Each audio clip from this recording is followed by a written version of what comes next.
Assalamualaikum warahmatullahi wabarakatuh. Ketemu lagi dengan saya Rawi Bonsai. Di video kali ini saya mau berbagi pengalaman tentang usaha teman-teman ya. Nah, di usaha ini teman-teman ada yang namanya sepi order, juga ada yang namanya rame order. Nah, kebetulan hari gini lagi hari sepi order teman-teman. Nah, di balik semua ini kita harus sabar teman-teman. Ikuti terus videonya.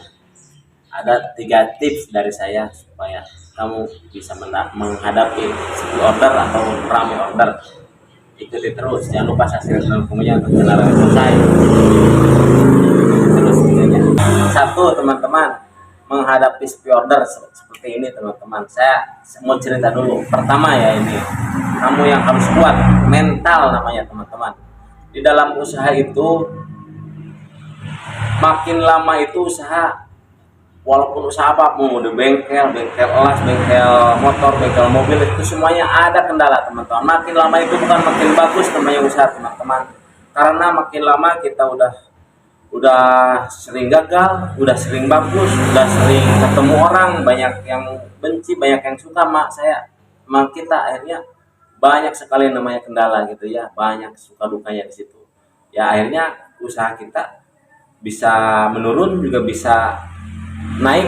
Walaupun naik kita udah banyak resiko, nggak kelihatan naiknya di mana gitu. Nah itu yang tips yang pertama teman-teman. Jadi kita itu harus introspeksi diri gitu, harus pas gitu, harus tahu bahwa kita itu usaha bukan pemula. Nah, terkecuali pemula teman-teman. Kalau pemula gitu, kalau ketemu usaha rame, dia bilang banget rame, saya mau beli apa gitu. Nah kalau untuk senior itu mungkin nggak ada yang gitu ya, mau rame udah sering, sepinya pun udah sering. Nah jadi yang pertama harus kita itu bisa introspeksi diri, kayak gitu aja lah. Itu namanya usaha itu ada kendalanya, sepi dan ramai itu pasti ada. Itu harus bisa ada. Mungkin itu yang pertama teman-teman. Yang kedua teman-teman, mudah-mudahan ini dari inspirasi juga bagi semuanya ya, karena ini sangat penting teman-teman.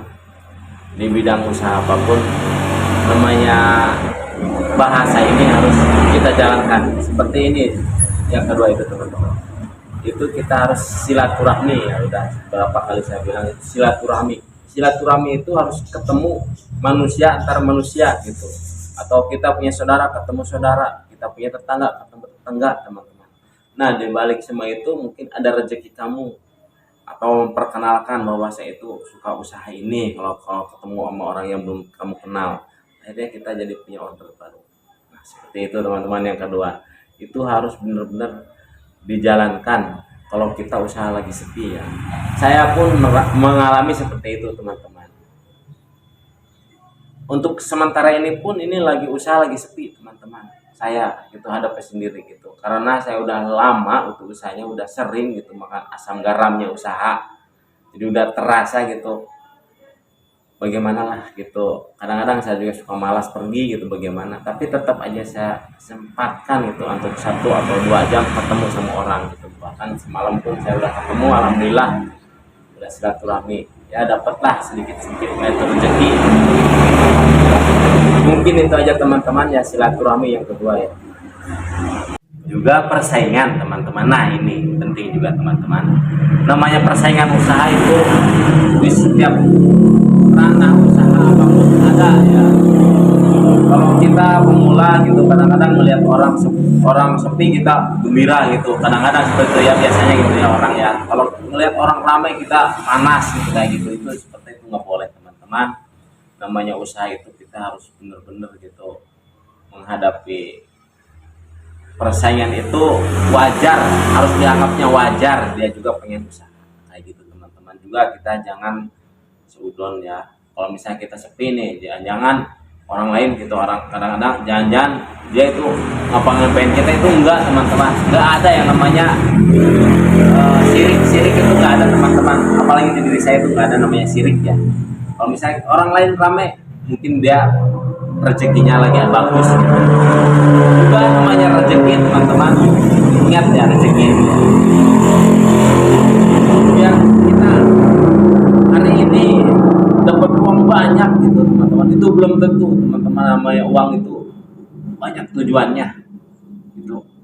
Jadi gimana ya, kita dapat uang banyak, tiba-tiba uang kita ada yang minjem atau diutang gitu kerjaan kita, itu akhirnya apaan sih, rame usaha. Nah mungkin itu teman-teman, ada nanti di tips yang ketiga ya. Jadi itu kita harus memohon sama yang kuasa itu, minta usaha supaya barokah seperti itu teman-teman. Jadi biar kecil atau biar besar gitu, harus benar-benar manfaat bagi diri kita, bagi keluarga kita, juga bagi usaha kita. Mungkin itu yang kedua teman-teman. Yang ketiga ini yang penting teman-teman. Yang ketiga itu doa. Kita jangan lupa berdoa. Saya itu ya. Doa itu banyak caranya teman-teman. Ya, cara yang pertama itu doa ya harus ke Gusti Allah, yang membuat kita, juga yang melahirkan kita, yang mengasih rezeki kita itu dari Allah teman-teman. Semuanya ya, bukan dari kita, kepintaran kita bukan, itu hanya dari Tuhan. Kita hanya menjalankan. Begitu doa itu teman-teman. Juga jangan lupa sama orang tua, kita harus minta doanya juga. Mungkin itu salah satunya yang bikin kita susah usaha itu, mungkin orang tua jarang ditemuin gitu. Saya sendiri pun kadang-kadang suka lupa ya kalau usaha itu sepi, jadinya bagaimana berpikirnya gitu. Padahal itu banyak cara-caranya ya. Mungkin tadi ya minta sama yang kuasa, yang kedua minta sama orang tua.